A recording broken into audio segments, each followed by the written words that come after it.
Most people wouldn't guess it, but I built my life from the ground up, with no handouts, no applause, and certainly no roadmap. My name is Grace Thompson, though most people just call me Grace.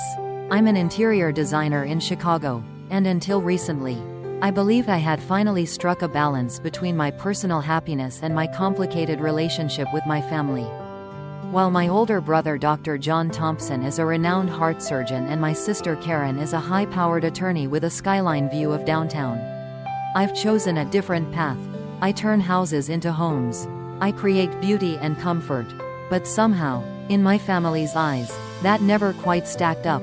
Despite the comparisons and subtle dismissals over the years, I'd carved out something meaningful. A small but growing design business. A tight-knit group of clients. And a life that reflected who I truly was. I was proud of what I'd built, especially because I'd done it without the financial support or constant praise my siblings received. So when my phone lit up one quiet Tuesday night after nearly 3 months of silence from my mother, I didn't know what to think. Her voice was sweet, almost rehearsed, inviting me back home to Maplewood for dinner that weekend. "We have some family matters to discuss," she said, and just like that, the quiet hope inside me stirred again. Maybe this time would be different. The drive back to Maplewood took just under 2 hours. But emotionally, it felt like crossing decades of unresolved tension. I packed carefully, bringing not only a change of clothes but also my design portfolio and a copy of the Better Homes and Gardens issue that featured my latest hotel renovation. If this dinner truly was a turning point, I wanted to come prepared. As I pulled into my parents' driveway, the sight of their immaculate yard struck me. New flowers bloomed neatly in the window boxes, the lawn freshly mowed, and even the porch furniture had been updated. It looked more like they were preparing for honored guests than welcoming their middle child home. Inside, my mother, Evelyn Thompson, poised in her pearl earrings and pressed cashmere sweater, greeted me with a smile that never quite reached her eyes. "You look well," she said, her glance lingering on my dress with the same subtle judgment I'd grown used to. My father, Walter, appeared behind her, offering a stiff hug and a familiar quip. "Right on time, for once." Dinner smelled like pot roast, my childhood favorite. For a moment, I let myself believe that maybe they were trying to make an effort. But as we sat down, the conversation shifted, predictably, to my siblings. John's recent medical award, Karen's legal victory, her daughter's reading level, all were recounted with pride and glowing admiration. When there was finally a pause, I shared my recent accomplishments: the hotel redesign, the magazine feature, a new commercial client. My mother offered a soft, "That's nice, dear," before turning to my father. "Did you see that John was quoted in Medical Monthly last week?" The rest of dinner followed that same pattern, my achievements treated as pleasant side notes while my siblings' successes were the main course. After dessert, my father asked me to join them in his study. The air turned heavy, legal documents were spread across his desk, and I saw the words "Last Will and Testament" printed at the top. That's when they told me the estate, everything, would be divided between John and Karen.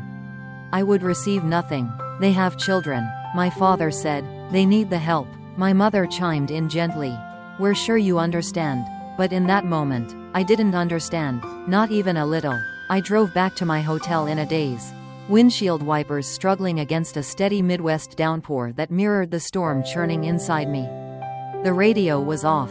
My thoughts were loud enough. I kept replaying their words, trying to make sense of how two people could so calmly disinherit their daughter and expect her to smile and thank them for their transparency. Back in my hotel room, I dropped my overnight bag by the door and sat on the edge of the bed, unsure what to do next. My old bedroom had been offered, but I couldn't bring myself to sleep under a roof lined with photos of John and Karen's accolades while the few pictures of me had been relegated to dusty bookshelves or hallway corners. I opened a small box I'd brought from Chicago, an assortment of childhood keepsakes I'd nearly forgotten about. Inside were birthday cards, a worn-out ribbon from an elementary school art fair, and a few faded photos. As I laid them out in order, something hit me. In the early snapshots, I stood at the center of the frame, flanked by proud parents. But as the years went on, I drifted further to the edge, sometimes half-cropped, sometimes missing altogether. My phone buzzed. A message from my father. "We trust you'll be reasonable about our decision. Family harmony depends on fairness." Fairness. That word stung. Scrolling through Facebook out of habit, I saw a new post from my mother. There she was, smiling beside John and his wife, standing in front of a brand new lakefront home. So proud of our son's success. Happy to help make this dream a reality. She'd written. Another scroll, another photo.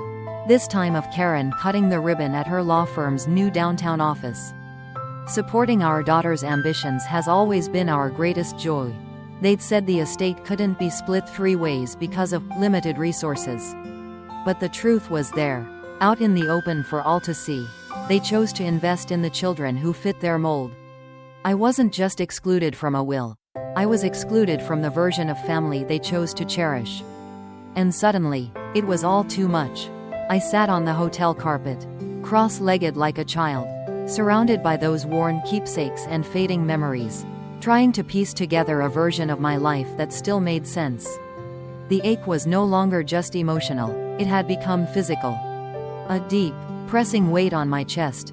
I reached for my phone and, without fully realizing what I was doing, called Maggie, my closest friend and someone who had seen me through every personal storm. She answered groggily.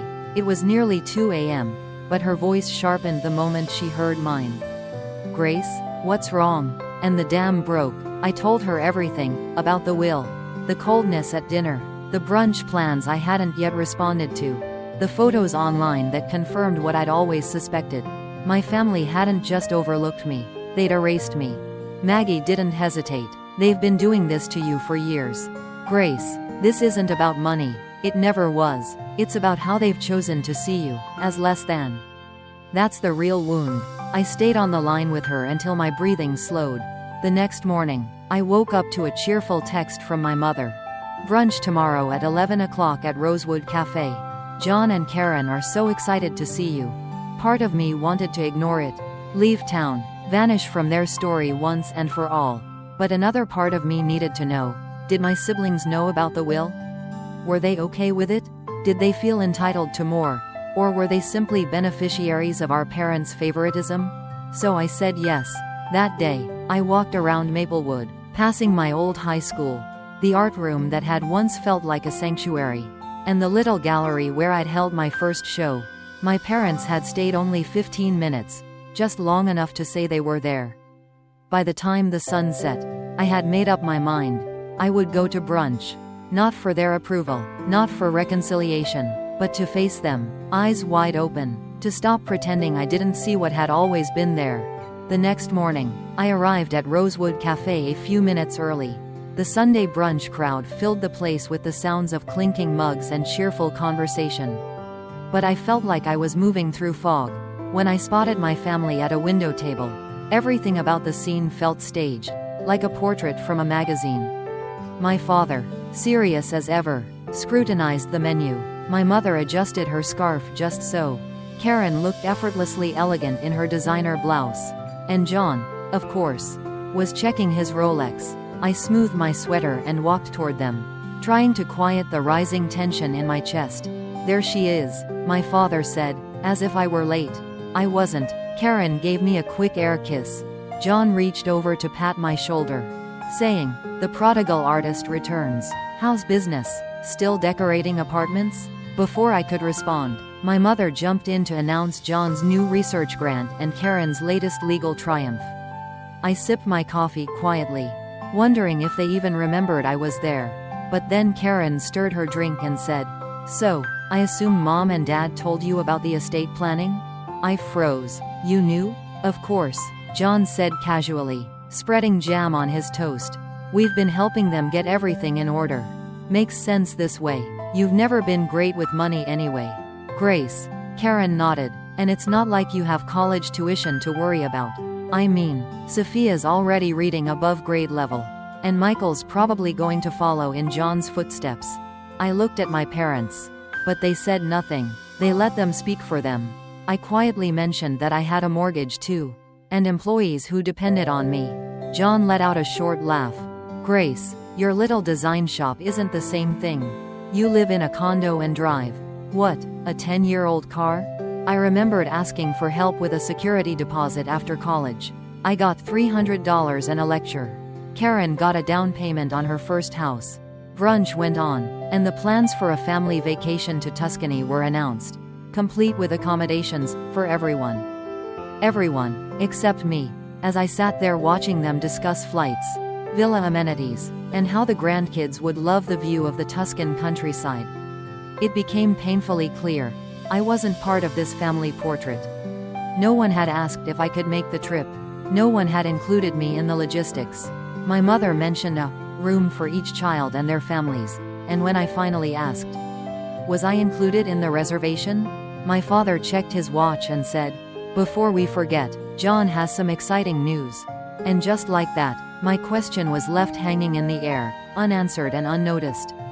I excused myself and walked to the cafe restroom, locking the door behind me as the weight of it all came crashing down. I gripped the edge of the sink, staring at my reflection, flushed, eyes glassy with unspoken pain. I splashed cold water on my face, reapplied my lipstick, and whispered to myself, "Hold it together." When I returned to the table, they were already passing around pictures from Sophia's dance recital. No one asked where I'd gone. No one noticed the shift in my voice when I said I needed to leave early due to work deadlines. Karen gave me a distracted air kiss goodbye. My father didn't look up from his phone. John waved without turning his head. Walking to my car, I realized something I hadn't dared admit until then. They wouldn't notice if I never came back. I could slip out of their lives as quietly as I had arrived. And nothing in their routine would shift. Nothing would feel missing to them. Back at the hotel, I extended my stay another night. I wasn't ready to return to Chicago just yet, not with this ache in my chest. That evening, I pulled out the box of keepsakes again and began sorting the items by year. As I did, the pattern became impossible to ignore. I hadn't just been treated differently. I had been gradually erased. And for the first time, I stopped making excuses for it. That night, I barely slept. The ache in my chest wasn't just sadness, it was exhaustion. Decades in the making, I kept circling the same question in my mind. How do people who claim to love you justify treating you like an afterthought? By morning, I had made a decision. I needed to speak with them. Just my parents. No siblings. No distractions. I wasn't looking to change their minds about the will. That ship had sailed. What I needed now was clarity. An honest answer to a question that had haunted me since childhood. Why wasn't I ever enough? I texted my mother and asked to meet at Meridian Coffee House, a quiet local cafe just a few blocks from their country club. Neutral ground, public space. I didn't want to be cornered in the stiff wood-paneled study again. I arrived early and took a table in the corner, jotting down a few questions in my notebook, just to steady my nerves. They arrived 15 minutes late. My mother looked at her watch as she sat down. "We only have about 30 minutes. We're due at the club for an event." The message was clear. This conversation wasn't a priority. I took a breath. "I'm not here to argue about your decision. I'm here because I need to understand why I've always been treated differently from John and Karen." My father's jaw tightened. "We made a logical financial decision. Grace, this emotional reaction only proves we were right." My mother reached for my hand, her diamond bracelet catching the morning light. "Sweetheart, you've always been a bit dramatic. Remember when you cried for days over that little art show we missed?" I pulled my hand away. "It wasn't one show. You missed my college exhibition, my first professional installation, and my award ceremony. You never missed a single one of John's games or Karen's events." My father cut in. "We gave you food, shelter, and an education. We owe you nothing more." The words struck hard, but this time, instead of shrinking, I steadied myself. Because I wasn't a child anymore, and I was finally ready to stop pretending I hadn't been hurt. I left the cafe with my hands trembling and my notes unread, still tucked into my purse. My parents had offered nothing, not compassion, not regret, not even acknowledgement. What I'd hoped might be a conversation about understanding had turned into yet another reminder that they didn't believe they had anything to answer for. Back in Chicago that evening, I tried to lose myself in work. I turned on my laptop, lit a candle, opened my fabric samples, and stared at them blankly. Nothing came. For the first time in years. I missed a deadline, then another. My assistant Kelly gently asked if everything was okay. I told her it was just a rough patch. But the truth was, I couldn't focus, I couldn't sleep, I couldn't stop the thoughts looping through my mind. 2 weeks later, I lost a major client, the lakefront hotel redesign I'd worked so hard to secure. The designs I submitted were late and uninspired.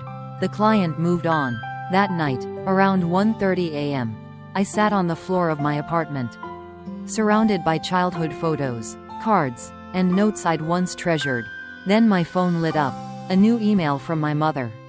Subject: family photos. No message, just an attachment. When I opened it, there they were.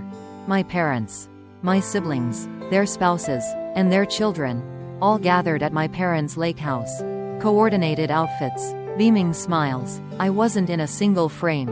I hadn't even known the gathering had taken place. Moments later, a text from Karen popped up. Exciting news. Mom and Dad are helping with the down payment on our new lake house.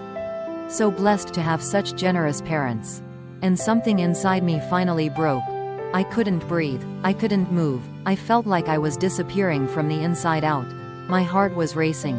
My hands were shaking, and a wave of nausea hit me hard.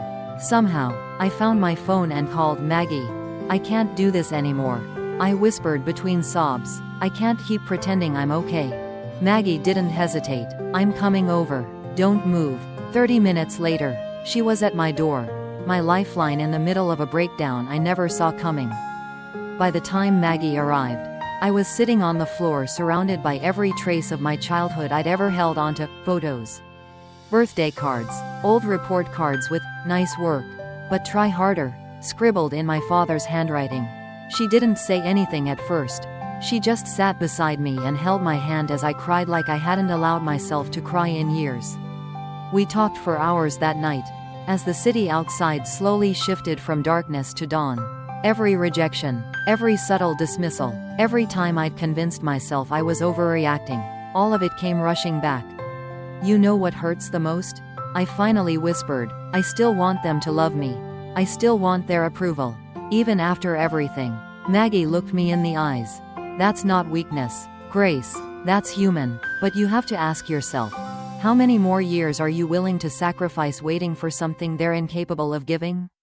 I couldn't answer. My chest tightened again. My breath came too fast. I clutched at my heart, convinced it might actually be breaking. Maggie recognized it immediately. She called an Uber and got me to the ER. Hours later, after tests confirmed it wasn't a heart attack but a full-blown panic episode. A kind doctor named Dr. Winters sat beside my bed. Your stress levels are dangerously high, she said gently. This isn't something you can keep pushing through. It's time to deal with this, fully. She handed me a note recommending 2 weeks off work and the name of a therapist who specialized in family trauma. Back in my apartment, everything looked the same, except nothing was. I stared at my unopened emails, the piles of unfinished work, and the dishes that had stacked up while I unraveled. For the first time, I understood what I had refused to see before. If I didn't change, this would destroy me, not my family, not their choices, me. So when Maggie offered to help me schedule that first therapy appointment with Dr. Powell, I didn't hesitate. For once, I chose myself. And that changed everything. Therapy wasn't a miracle cure, but it was a beginning. In that first session with Dr. Powell, I spent 45 minutes explaining why my parents weren't that bad, why I was probably overreacting, and how they had done their best. She listened patiently, never interrupting, then said something that stopped me cold. Grace, you've normalized their behavior because acknowledging how abnormal it really was would be too painful. For the first time in my life, someone put words to what I had always pushed aside: emotional neglect, family scapegoating, unequal love. I began reading everything she gave me. Books about dysfunctional family systems, golden child syndrome, and the silent trauma of being the one who's always expected to be fine. At first, I resisted the labels, but the patterns were undeniable. I wasn't imagining this. Over the following weeks, I started to make small but powerful changes. I muted my family's social media accounts, refusing to subject myself to curated images of gatherings I was never invited to. I limited phone calls to 15 minutes, and hung up when the conversation turned dismissive or manipulative. I stopped sending gifts that went unacknowledged. For the first time, I asked myself, what would happen if I stopped chasing their approval altogether? My home became a reflection of that inner shift. I repainted the walls in colors that made me feel calm and alive. I rearranged the furniture, not to impress guests, but to create peace for myself. I turned a spare bedroom into a real studio, hanging up photos of my completed projects, magazine features, and handwritten notes from grateful clients. Not my parents, not my siblings, my clients, people who actually saw me. And slowly, I began to see myself, too. Dr. Powell encouraged me to write letters, unsent ones, to my parents, to my siblings, even to my younger self. I poured years of resentment and grief onto those pages. Then, one day, I wrote something I hadn't expected: forgiveness. Not for them, but for the version of me who kept trying. That Grace deserved peace, and for the first time, she was starting to believe she could have it. 6 months after that heartbreaking dinner, I barely recognized the woman who had once curled up on her apartment floor, sobbing from the weight of being unseen. My business had not only recovered, it flourished. I hired 2 new designers and moved into a brighter, more spacious studio. My apartment became a haven of color, warmth, and truth, each detail chosen for joy, not approval. At Thanksgiving, I declined the usual invitation to my parents' house and instead joined Maggie and her friends for what they called a chosen family dinner. It was the first holiday I could remember where I felt relaxed, accepted, and genuinely happy. No comparisons, no pretending, just people who saw me for who I was.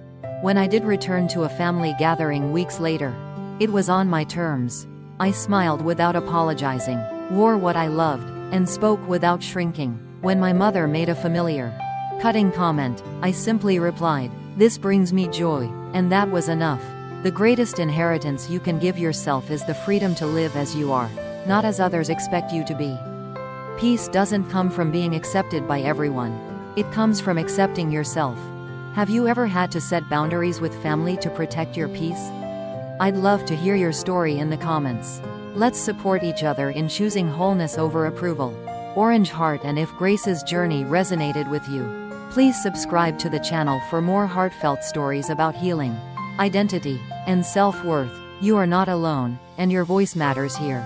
Most people wouldn't guess it, but I built my life from the ground up, with no handouts, no applause, and certainly no roadmap. My name is Grace Thompson, though most people just call me Grace. I'm an interior designer in Chicago, and until recently, I believed I had finally struck a balance between my personal happiness and my complicated relationship with my family.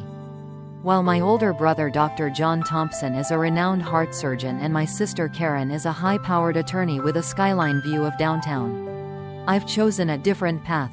I turn houses into homes. I create beauty and comfort. But somehow, in my family's eyes, that never quite stacked up. Despite the comparisons and subtle dismissals over the years, I'd carved